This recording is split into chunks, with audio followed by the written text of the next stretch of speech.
Today, I'm going to give you a comprehensive guide on understanding your engine bay and explaining all of the features that every car will have that most owners will need to understand in order to understand and maintain their vehicle.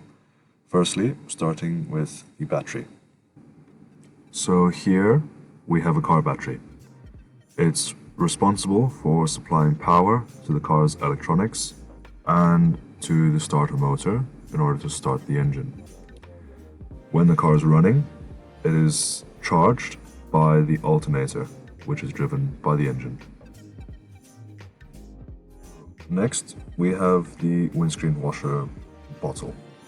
And you can probably guess that it has the job of containing the windscreen washer fluid. Now, the fluid has the purpose of lubricating the windscreen when you use your windscreen wipers, and it also has the job of acting as a cleaning agent to get contaminants off your windscreen. So now we have the coolant bottle, and in water-cooled vehicles, this holds the coolant for the engine, and this has the purpose of maintaining the engine's operating temperature and ensuring that it doesn't overheat, which can cause damage.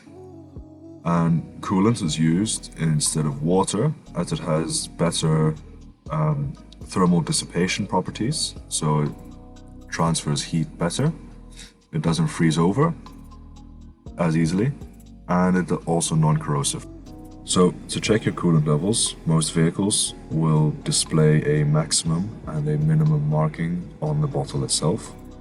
And if your coolant is below the minimum line, you need to top it up, making sure you don't exceed the maximum line. Now, it's important to make sure you don't do this when the vehicle's hot, as the coolant is pressurized when it's hot. So when you want to open the cap, it will shoot out and come raining on top of you. This coolant is generally about 90-100 degrees Celsius. It can cause third-degree burns, which is very unpleasant. Now, on the opposite side of this engine bay, we have the power steering fluid reservoir, which is not present on all cars. Some cars don't have power steering at all. Some of them have electronic power steering, in which case they won't have the reservoir.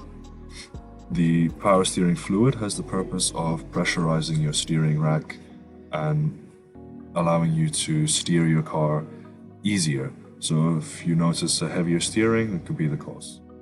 And now we have the most vital part of the engine bay, which is the brake fluid reservoir, which holds the brake fluid, which is vital for your car to stop. Now, brake fluid is incompressible as it's a liquid, so when you press your brake pedal, it makes its way towards your brake calipers or brake drums, and simply it creates friction on the brake drum or brake disc and slows the disc down or drum, and thus slowing the wheel down, which allows your car to come to a stop. And the fluid level can be seen just there, and it's at the ideal marking. Now, this orange tube, which is not there in some newer cars, is the dipstick.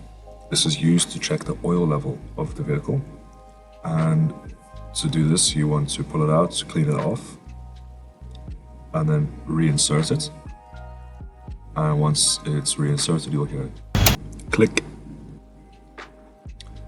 and when you pull it back out you'll notice two markings. In this case it's a bend in the shaft, with the one towards the end indicating minimum and towards the top indicating maximum.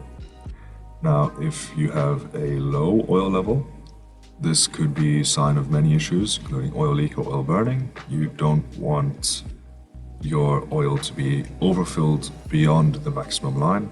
Ideally, it will be somewhere in the middle. And as you can see, my oil level is ideal.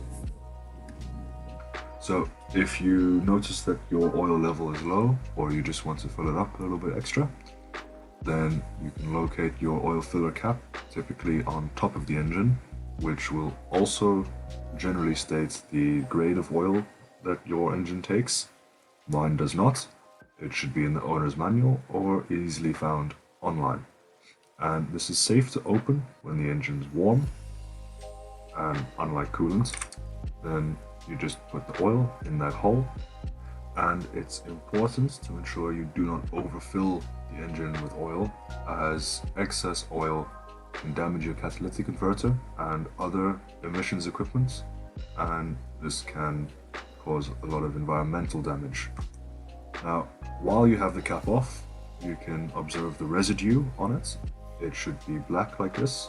If you have any sort of milky residue on it, it means that you have coolant in the oil. This is also useful for if you're buying another car off someone else. Now, coolant in the oil is a bad sign. Oil and coolant should not mix together. If this is happening, then you should take your car to a professional to get this diagnosed, and ideally have the professional sort out the problem for you. So here we have the air filter. This is the air duct that leads into the air box, which houses the air filter. The air filter has the purpose of filtering the air before going into the intake manifold to prevent dust and other debris from entering the engine, which would damage the combustion chamber, could mix with oil, causing a lot of other problems. Now, it's important to regularly change your intake manifold when your manufacturer states it in the service intervals, and this is to ensure that the air filter doesn't become clogged with dirt, thus not allowing it to filter properly and thus restricting the airflow of the engine, causing it to not get enough air. Next, we have the ignition system of the vehicle. Now, it starts with the distributor, and that supplies electricity to the HT leads. These HT leads supply electricity to each individual spark plug, and the spark plug creates a spark or a short circuit within the engine, which then ignites the petrol inside the engine. This is not applicable to a diesel engine. And over time, the electrode that causes the spark erodes away and becomes less efficient. So it's important to regularly change your spark plugs at the recommended interval to ensure that your engine is operating at maximum efficiency, where it makes as much power as it's designed to make and gets optimal fuel economy that it's designed to have. Faulty spark plugs can also cause pre-ignition or self-combustion, which a petrol engine is not designed for, or it can also cause misfiring, which can lead to potential damage within the engine.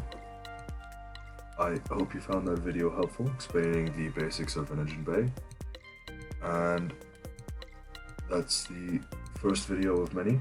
In the next video, we will be explaining how to change your spark plugs and also how to change the oil of your car. And this is a slightly more advanced, but it is doable from home. Thank you for watching, and goodbye.